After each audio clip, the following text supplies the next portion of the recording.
We started our business from our lounge 3 years ago, and we get asked the same questions all the time. So in today's video, we're gonna answer them.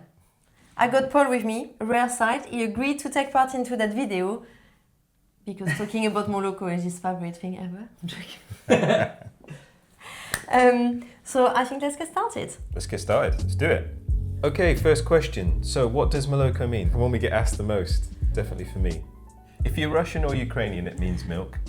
The mission of the business is to get more people into cycling. So in my head, I had like more cycling. Alex is French, more velo, already taken. More people on bikes, more bums on seats. And all of them sounded really terrible. And then Moloko just stuck in my head and I thought, okay, just stick it on there and then we'll think about something better later. But luckily, you found out it means tribe in a dialect from Lesotho. And Paul, being born in Zambia, near enough. Well, then you desperately ask you know your what, mum. like- You ask your mum, please, what does Moloko mean? Does it mean anything in Zambia? no. The answer was no. She said it kind of sounds like canoe. That would do. Okay, next question. What made you start Moloko?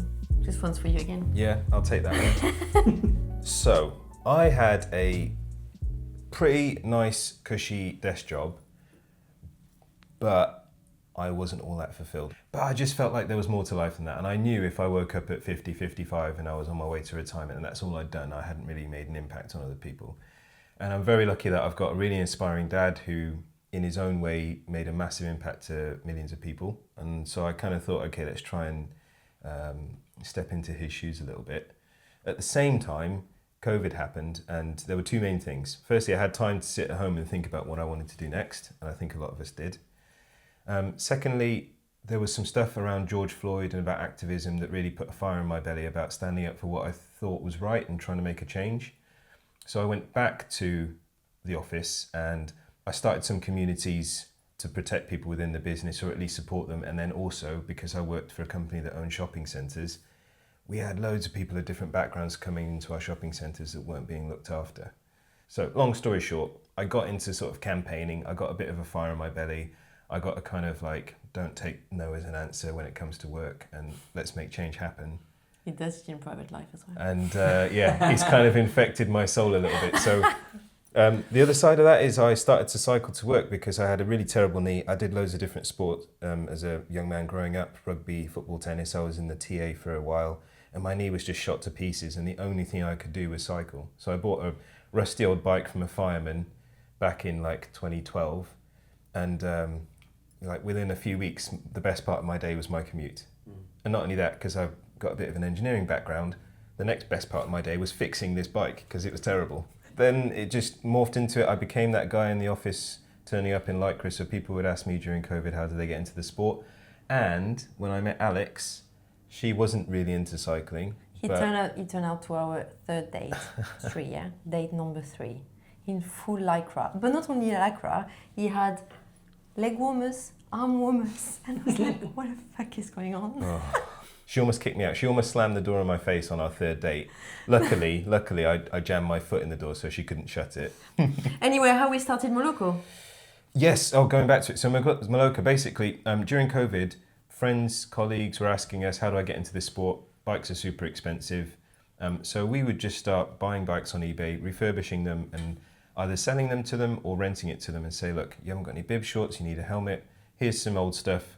When you're ready for owning the bike or you need some advice on what to do next, let us know.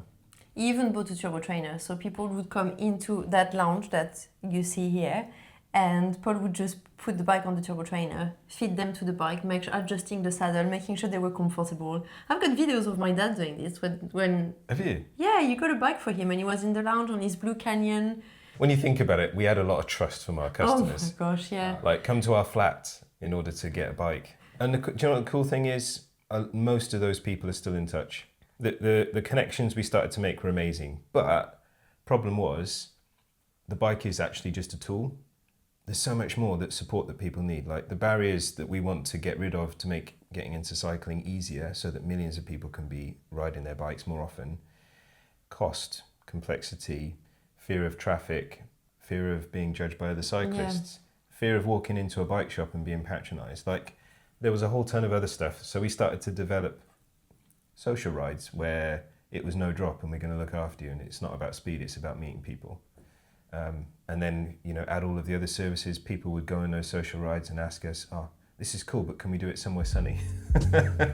Okay, this one's for you. How did you start the trips and where is it going? My favorite topic of conversation, traveling. We were doing all those social rides. We had laps of Richmond Park and we were going to the Isle of Wight and Surrey at the weekend, which was super exciting, but people wanted a bit more and they wanted to go abroad because at the time we were starting to see a lot more of like Mallorca, Tenerife, France. We went to Andalusia as well. Yeah. And I used to love documenting all those things on social media, so I would post about those trips we would be doing together and people asked to be part of it, like how can we go traveling, how can we come with you? And then right at that same moment I had Carlos, who is one of the guys we work in Mallorca at the villa, who sent me a message. He's just started his business. They've rebuilt this old finca in Mallorca beautifully with gorgeous rooms.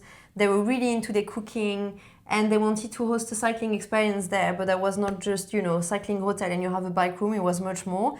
It was about discovering Mallorca. I love the fact that they were from the island as well, because I used to be a language teacher and I've always been passionate about traveling and discovering new cultures. And one thing I knew for sure is I wanted to show people how to travel with your bike, but in a way that you have cultural exposure.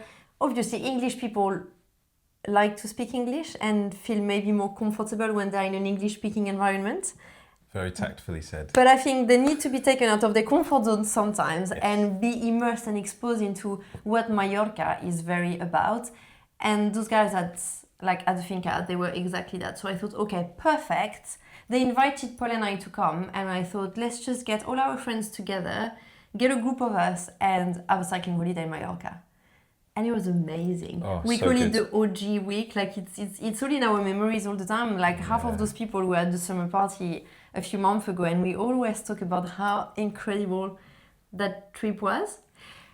And anyway, I posted on Instagram, and I had lots of people messaging saying, oh my God, this looks so fun. How can we be a part of it? We rebooked the trip for the next year, and I added another week to that, and it got sold out in a few days. Wow. People are actually trusting us to book a ticket on Instagram to come on holidays with us. Like, I love traveling. If this can be my job, I'm taking it. It just would be amazing. And we had that. And then we met Amy and James from Le Béziers. So we also organized trips in the Pyrenees to go and see them. And it was awesome as well. And then I think in our head, it was just about, okay, let's do more trips. It snowballed. And I think they might look easy, and Alex makes them look very smooth, but I can tell you a huge amount of work goes into them. We always say with Paul that we are so lucky to live this life. Every morning being... That said, I think I've been running 16, 18 trips this year. Which... That's a lot. It's a lot. Don't get me wrong. I am living my dream life. It's fantastic. But I think I've learned lots of lessons there.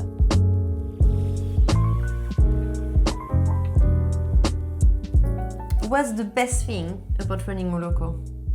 Do you know what? It's always the feedback. If I'm ever feeling a little bit flat, or sometimes it takes me by surprise, but you just open an email from a customer and you're expecting it to be an order or a work or a question, and they're sending photographs of triathlons that they've done or rides across the whole of Britain with their father that they've been planning for ages that were enabled by our team.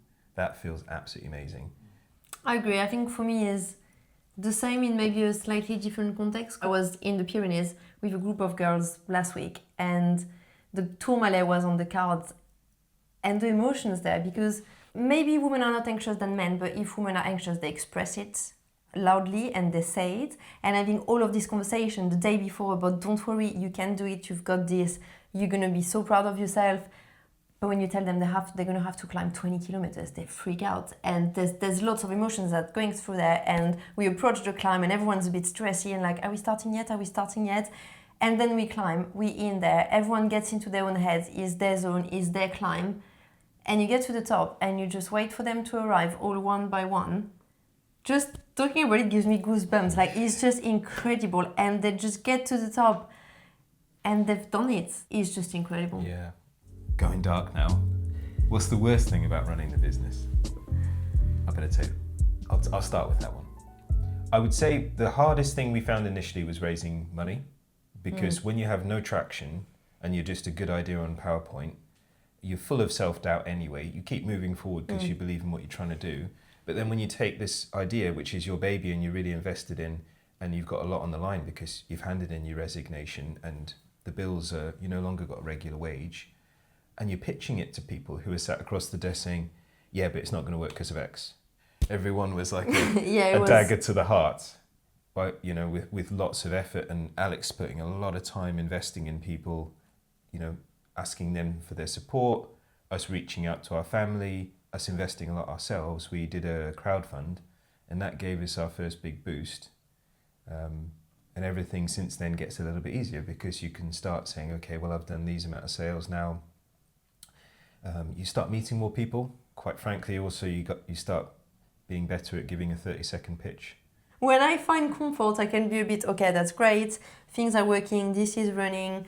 I'm going to keep doing those trips because they're amazing. Just adding a few locations. Paul, on the other hand, maybe it's because I'm far away from home too much. I need to come home because I come back from a trip and he's with his iPad and he's showing me literally 6 new business ideas that he's all working on at the same time, and he gets people involved at the same time. So everyone's developing a project, and I'm like, wow, okay, cool, yes, let's go amazing.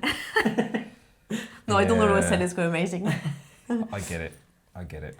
No, but we're only here for so long, so Yeah. like I said, I'm lucky enough to watch someone in my family improve the lives of millions of people, and I don't want to stop at a few thousand. All right, next one. What is your biggest pet peeve about the cycling industry? There's a few. We don't want to be too harsh in here.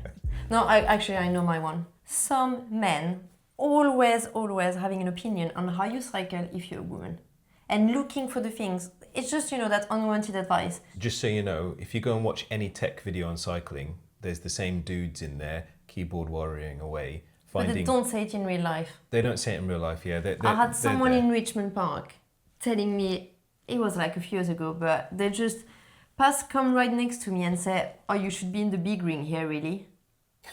It's like, seriously? Do you know what I mean? So people who do that, yeah, leave me alone. That's my biggest pet peeve. Fair.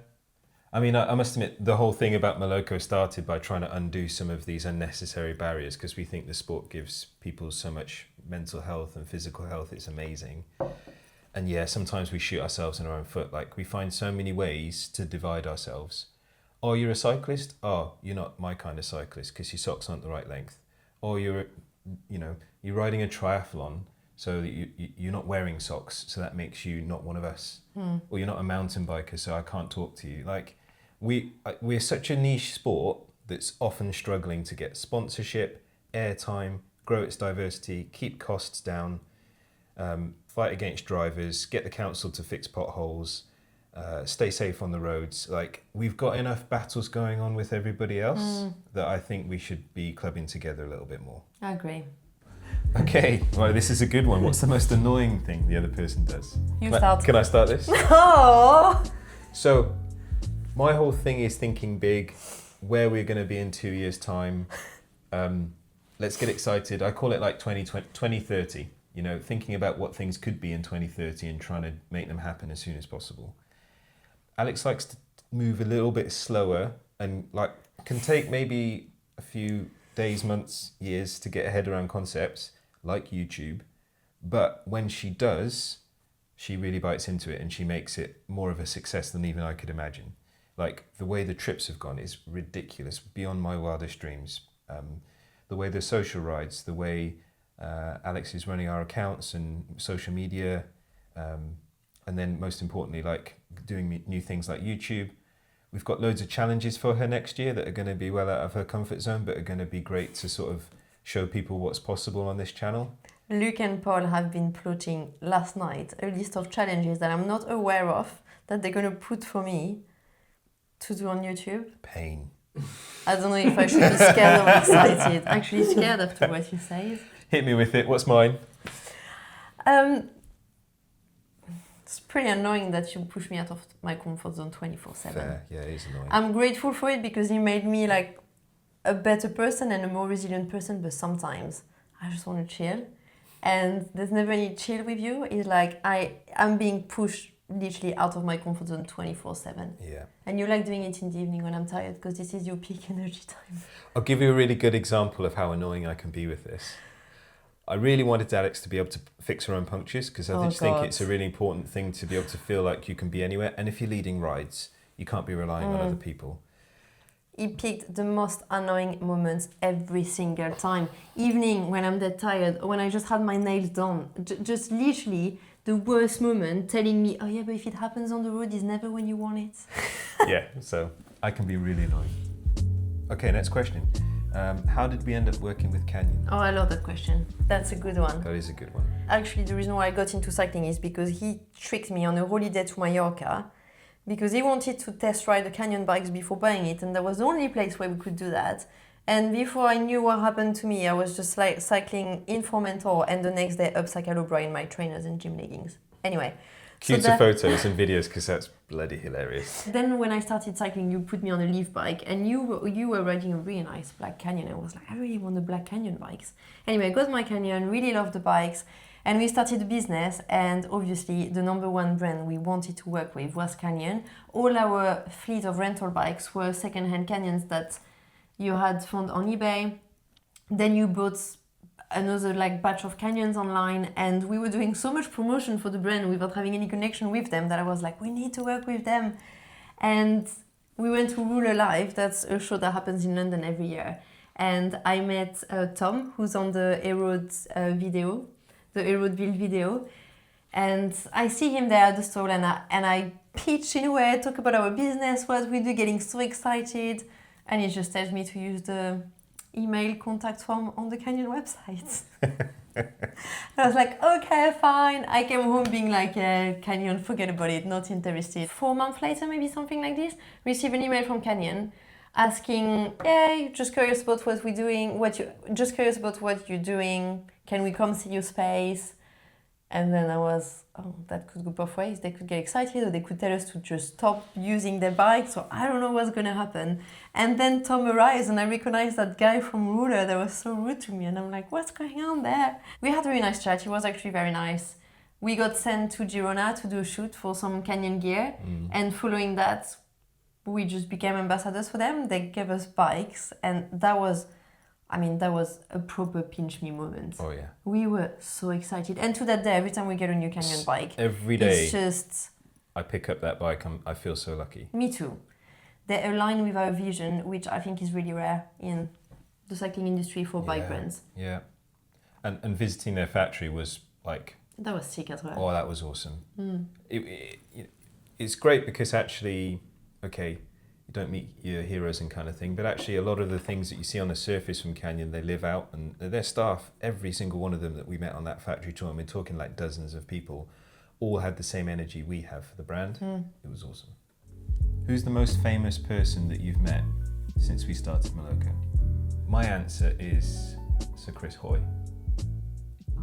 He actually made me a latte because we were doing a marketing ride for Eroica Britannia. You were so happy when you came back from that day. And he just popped up at this like vintage truck halfway through the ride, and he said, hey, who wants a coffee?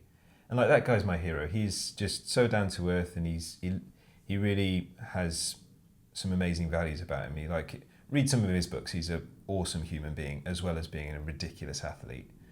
So yeah, that was a personal highlight. What about you? I have to say Annemiek van Vleuten, because I mean, having a conversation with a gold medalist and such an iconic woman. Also, when we did the Q&A, the things she had to talk about and how she presented herself were so interesting and so relatable. I didn't know much about her because I really new to that cycling world, so I maybe don't have all that cycling culture about races and stuff. And on that day, I got to really admire her. She came across so well. She was amazing. Yeah. And I need to add that meeting Justin Williams and Dante Young was a really big highlight. Yeah, I think they're just so cool. They make cycling fun, exciting, younger. I love seeing like the diversity they bring as well in the US, and meeting them was a real highlight. Yeah. Next question. How many kilometers have you done on Strava this year? You're gonna love that question. Not enough. Right, I'm gonna have Actually, check. Yeah, let's have a look. Let's have a look. Mean, it's easy for me. I'm on trips all the time, so I think I, by default, get to ride much more than you do. Do you even know how to check? No idea. Statistic this year. Oh, that's not as bad as I thought. 3,580 with 34,000 meters of elevation. I've got 8,226 with 102,000 meters elevation gain. Insane. 102,000 102,000 meters of elevation That's gain. 12 Everests. Who would have thunk it, huh? Right, all time then, all time. I'm still beating you all the time, thank God What? for that. How? 50,000 kilometers all time. I've been doing it for longer than you though. How have you found that? Oh. Scroll down. Yeah, Biggest pet peeve, Strava geeks. yeah. Right, put them away. That's a good one. What's the most random thing you've done with Moloko?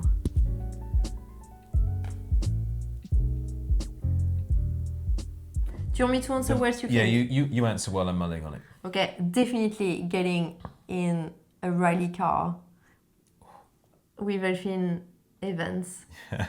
at Goodwood. Like, what the hell? Like, what happened to me on that day? That was the most random, but also one of the coolest things. I really, really enjoyed that. The most random thing you've been was building our whole showroom, getting blocks of wood that you've cut, trimmed, adding all the shape for the lights and the wire and everything to go in there. I think that was pretty random. You became a, can I say woodworker, carpenter? How do you call it? A hermit for 3 months. And that's... I was, just honestly, thinking about it makes me tired. And there's still more to do, and just the idea of it, I'm like, taking a deep we're breath. getting someone to do it for the next step. Yeah, yes we are. Finally, what's next for Moloko? Can we share this information? It's a bit sensitive. We no? can drop some teasers. So let's pitch the 7 business ideas that Paul is currently working on. I'm joking. On the trip side of things, new exciting locations coming, ride leaders taking over, and corporate trips. Lots of corporate trips because that first one was incredible. I already have some requests and that's going to be a really big focus. Well, if I can put it this way, we're only just scratching the surface. We've got a mission to get millions more people into cycling and keep them there. And that starts with helping the people already in cycling and also getting more people into it. So what can I say? Can we say we want to expand in other countries? We are expanding into other countries. We are looking at our footprint in the UK. We are wanting to do more exciting and different events with our core brand partners, some of them rhyming with Onion.